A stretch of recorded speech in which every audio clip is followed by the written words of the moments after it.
Video मिळवण्याकरिता subscribe करा आणि बेल आयकॉनला प्रेस करा। नमस्ते विद्यार्थी मित्रांनो, कष्टी चंद्रपूरमध्ये तुम्हा सर्वांचे पुन्हा एकदा मनपूर्वक स्वागत आहे। आजचा आपला मराठी निबंध आहे माझा आवडता पक्षी मोर। हा निबंध तयार करताना मी इथे काही कच्चा आराखडा तयार केलेला आहे, तो मी तुम्हाला इथे स्क्रीनवर दाखवलेला आहे। चला तर मग सुरू करूया आजचा मराठी निबंध। निळे हिरवे त्याचे पंख, पाहून वाटे आनंद अंक। गोड त्याचा मोठा थाट, सर्व पक्षात मोरच खास। पक्षी हे निसर्गाचे सुंदर दान आहे। जगात अनेक प्रकारचे पक्षी आढळतात। काही पक्षी रंगीबेरंगी असतात, तर काही गोड आवाज काढतात। मला सर्व पक्षी आवडतात, पण त्यांच्यामध्ये मोर हा माझा आवडता पक्षी आहे। माझा आवडता पक्षी मोर, नाचतो सुंदर चारही ओर। पावसाचे जेव्हा येती ढग, फुलवितो पिसारा रंगीबेरंग। मोर हा भारताचा राष्ट्रीय पक्षी आहे। तो दिसायला अतिशय सुंदर आणि आकर्षक असतो। त्याच्या पिसाऱ्यांमध्ये निळा, हिरवा आणि सोनेरी रंग असतो। त्या पिसाऱ्यावर अनेक रंगाची नक्षी असते। पावसाळ्यात मोर आनंदाने पिसारा फुलवून नाचतो। त्याचा नाच पाहायला खूप सुंदर वाटतो।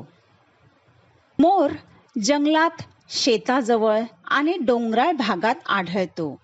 तो धान्य, कीटक आणि छोटे प्राणी, फळे खातो।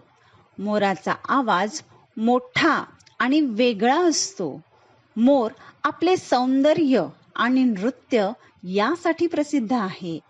मला मोर खूप आवडतो, कारण तो सुंदर, शांत आणि सावध स्वभावाची अभिमानास्पद पक्षी आहे। जंगलात तो आनंदी राहे, निसर्गाची शोभा वाढवीत जाई। मला मोर खूपच प्रिय, सुंदर पक्षी सगळ्यात श्रेष्ठ। मला मोर आवडण्याचे मुख्य कारण म्हणजे त्याचे सौंदर्य आणि नृत्य। मोर पाहिल्यावर निसर्गाची सुंदरता अधिक जाणवते। आपण सर्वांनी पक्ष्यांवर प्रेम केले पाहिजे आणि त्यांचे संरक्षण केले पाहिजे। म्हणूनच मोर हा माझा आवडता पक्षी आहे। आपण सर्वांनी मोर आणि इतर पक्ष्यांचे संरक्षण केले पाहिजे, कारण ते निसर्गाची शोभा वाढवतात। नाच रे मोरा आंब्याच्या वनात, नाच रे मोरा नाच। ढगांशी वारा झुंजला रे, काळा काळा कापूस पिंजला रे। आता तुझी पाळी, वीज देते टाळी, फुलव पिसारा नाच। नाच रे मोरा आंब्याच्या वनात, नाच रे मोरा नाच। पावसाळा सुरू झाला की मोर खूप आनंदी होतो। आकाशात काळे ढग जमा झाले आणि थंड वारा वाहू लागला की मोर आपला सुंदर पिसारा फुलवून नाचू लागतो। मोराचा हा नाच पाहायला अतिशय सुंदर वाटतो। त्यामुळे मोराला पावसाचे प्रतीक मानले जाते। पावसाळ्यात वातावरण हिरवेगार आणि प्रसन्न होते, त्यामुळे मोर अधिक उत्साही दिसतो। म्हणूनच पावसाळा आणि मोर यांचा खूप जवळचा संबंध आहे। मोराचे पंख सजावटीसाठी वापरले जातात। ते खूप सुंदर आणि रंगीबेरंगी असल्यामुळे लोक त्यांचा उपयोग घर सजवण्यासाठी, हस्तकला वस्तू बनवण्यासाठी आणि धार्मिक सजावटीत करतात। मोराला भारतीय संस्कृतीत विशेष महत्त्व आहे। भगवान श्रीकृष्णाच्या मुकुटात मोरपीस असते।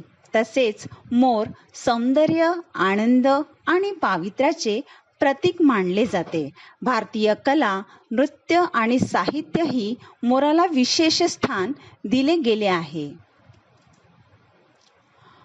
मोर हा भारताचा राष्ट्रीय पक्षी आहे, कारण तो अतिशय सुंदर, रंगीबेरंगी आणि आकर्षक पक्षी आहे. त्याचे निळसर पंख आणि पिसारा भारताच्या संस्कृतीचे आणि सौंदर्याचे प्रतीक मानले जातात. मोर पावसाळ्यात आनंदाने नाचतो, त्यामुळे तो आनंद आणि उत्साहाचे प्रतीकही आहे. भारतात मोराला विशेष मान आणि संरक्षण दिले जाते. पण आज जंगलतोड आणि प्रदूषणामुळे मोरांची संख्या कमी होत चाललेली आहे. काही लोक मोरांच्या सुंदर पिसांसाठी मोराला त्रास देतात. झाडे लावा, निसर्गाचे रक्षण करा आणि सर्व पक्ष्यांवर प्रेम करा. पक्षी आनंदी राहिले तर निसर्गही सुंदर राहील. आपण मोर आणि निसर्ग पाहिजे. झाडे लावून, जंगल तोड थांबवून आणि पक्ष्यांची काळजी घेऊन आपण निसर्ग सुंदर ठेवू शकतो. मोरांचे संरक्षण करणे ही आपली जबाबदारी आहे. धन्यवाद विद्यार्थी मित्रांनो. व्हिडिओ आवडल्यास लाईक, शेअर आणि सबस्क्राईब नक्की करा. आपल्या प्रतिक्रिया माझ्यापर्यंत येऊ द्या. धन्यवाद.